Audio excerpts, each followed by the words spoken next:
This is Dr. Torrey with RookieDoctor.com. It's time for another issue of Quick Tips. This time we're going to talk about a little bit about money. This is an important topic, especially for people in their medical school training, medical school 3rd, 4th year, internship, and residency. Okay, this applies to all of you, and it applies to the first few years of being in practice too. So this is a simple tip. You might say, yeah, whatever, dude.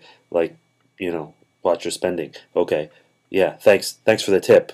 Click, turn it off, right? Well, let me tell you something. Most people seem to have this false notion that doctors are sleeping on bags of money.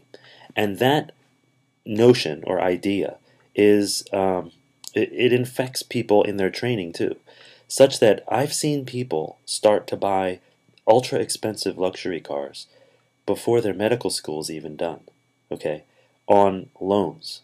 So they have their medical school on loans, then they start to try to live the lifestyle of what they think a doctor should live. Okay, wrong approach. Trust me. I know people who are orthopedic surgeons who 7 and 8 years after their fellowship is over, they're still in medical school debt. Okay, I know heart surgeons who are still in medical school debt 10 years after their training. Okay, unbelievable. And the reason is because they start to try to live the lifestyle of what they think a heart surgeon or an orthopedic surgeon or an internist should be living at that moment in their life when they don't have that money. It's just stupid. And the reason it's stupid is because here's the problem, and it's a fundamental problem that we doctors have, and that is we are smart in certain areas. Okay, we're smart in the realm of medical knowledge, in certain sciences, in in healthcare and in the systems of healthcare. We might be smart in those areas, but just because you're smart in those areas, and just because you've been told you were smart all your life, it doesn't mean that you're smart in the area of finances.